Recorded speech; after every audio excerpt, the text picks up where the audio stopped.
പ്രതിരോധ മേഖലയിലെ വിസ്മയ കാഴ്ചകൾ ഒരുക്കി ബംഗളൂരുവിലെ aero India show. Make in India മാത്രമല്ല, മേക്ക് ഫോർ ദ വേൾഡ് ആണ് രാജ്യം ലക്ഷ്യമിടുന്നതെന്ന് DRDO chairman doctor Sameer V Kamath 24-നോട് പറഞ്ഞു.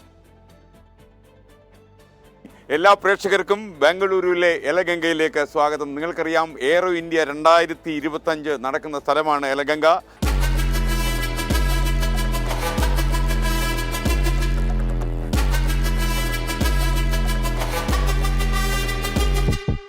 ഈ എയർ ഷോ പൂർണ്ണമായും എക്സ്ക്ലൂസീവായിട്ട് ഇന്ന് കവർ ചെയ്യാൻ നമുക്ക് മാത്രം മലയാളം ടെലിവിഷൻ ചാനലിൽ അനുമതി ലഭിച്ചിരിക്കുന്നു എന്നുള്ള സന്തോഷമുള്ള കാര്യം കൂടി പ്രേക്ഷകരെ അറിയിക്കുകയാണ്. ഇന്ത്യൻ വ്യോമസേനയുടെ കരുത്ത് വിളിച്ചോതുന്ന അഭ്യാസ പ്രകടനങ്ങൾ, ആകാശവിസ്മയങ്ങൾ ഒരുക്കി എയ്റോ ഇന്ത്യ ഷോ. പ്രതിരോധ മേഖലയിലെ അതിശയ കാഴ്ചകൾ പ്രേക്ഷകരിലേക്ക് എത്തിച്ച് 24. Good morning with R Sreekandan Nair special ഷോയിൽ പ്രേക്ഷകർ കണ്ടത് മറക്കാനാകാത്ത കാഴ്ച വിസ്മയം. ഇതിൽ എല്ലാവരുടെയും അട്രാക്ഷൻ എന്ന് പറയുന്നത് റഷ്യയുടെ ഏറ്റവും പുതിയ എയർക്രാഫ്റ്റ് ആയ ഈ SU-57 ആയിരുന്നു. സാർ, ഈ ഒരു സീറോ ഡ്രോപ്പ് ഡൗൺ എന്നൊക്കെ പറയും. അതായത് കുതിച്ചു വരുന്നു, ഏറ്റവും മുകളിലേക്ക് പോകുന്നു, അവിടെ നിന്ന് ഹോൾഡ് ചെയ്ത ശേഷം ഒരു എയർക്രാഫ്റ്റ് അതേ സ്പീഡിൽ താഴേക്ക് ഇങ്ങനെ പതുക്കിയാണ്, പകുതിക്ക് വെച്ച് അത് ഹോൾഡ് ചെയ്യും.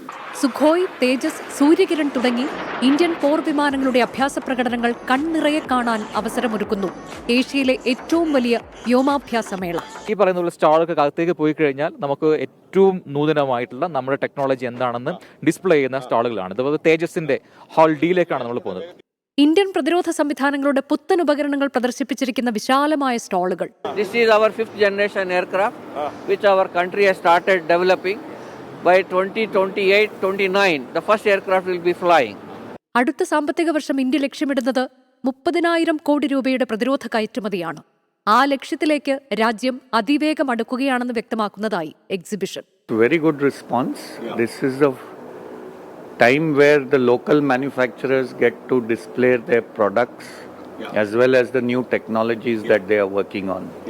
This has resulted in a lot of interest being generated among the foreign visitors who are visiting. And I'm sure our exports will go up because of this. ആവേശ കാഴ്ചകളുടെ മാസ്മരിക ലോകം പ്രേക്ഷകർക്ക് മുന്നിൽ തുറന്ന സന്തോഷം 24-ന്.